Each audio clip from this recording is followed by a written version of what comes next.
দেশনেত্রী বেগম খালেদা জিয়ার রোগমুক্তি কামনায় দোয়া মাহফিল। বিস্তারিত দেখুন স্টাফ রিপোর্টার শাহাবুল আলমের প্রতিবেদনে।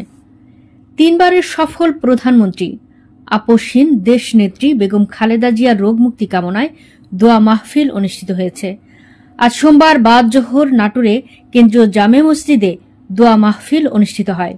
এ সময় উপস্থিত ছিলেন রহিম নেওয়াজ, ফরহাদ আলী, দেওয়ান শাহিন, সাইফুল ইসলাম আফতাব, পৌর স্বেচ্ছাসেবক দলের আহ্বায়ক সাব্বির হোসেন চপল সহ বিএনপির নেতৃবৃন্দ। এ সময় দোয়া মাহফিল পরিচালনা করেন কেন্দ্রীয় জামে মসজিদের সহকারী ইমাম আব্দুল মোমিন। তিনি বেগম খালেদা জিয়ার সুস্থতা কামনা করেন। আপনাদের মানুষ ছিল, নম্রত মানুষ ছিল।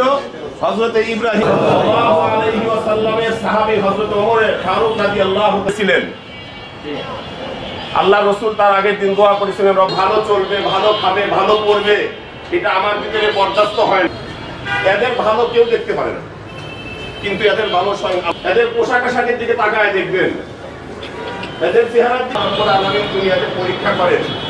আপনার যার সাথে সুসম্পর্ক থাকে আল্লাহর কসম করে বলতেছি, হাসরের ময়দানে আল্লাহ রাব্বুল বড় ভূমিকা হলো সে উলামায়ে কিরামকে ভালোবাসেন। শুধু তাই না, কাছে আমরা দোয়া করি এই হাবেসকে ভালোবাসার জন্য, উলামায়ে কিরামকে ভালোবাসার জন্য।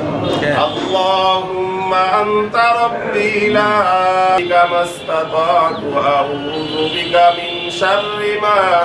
আপনার ঘরের বারান্দার ভিতরে বসে আপনার কালামুল্লাহ থেকে সূরা ফাতিহা সমাতমাত ইমাম তাজেদারে মদিনা দুলালে আমিনা আহমদ মুস্তাফা মুহাম্মদ আজ পর্যন্ত যারা বারবার ঈমান নিয়ে যত মুমিন মুমিনাত অন্ধকার কবরে শহীদ ওয়া আসহাবিহি আজমাইন আমিন আমিন সুম্মা মুহাম্মাদুর রাসূলুল্লাহ।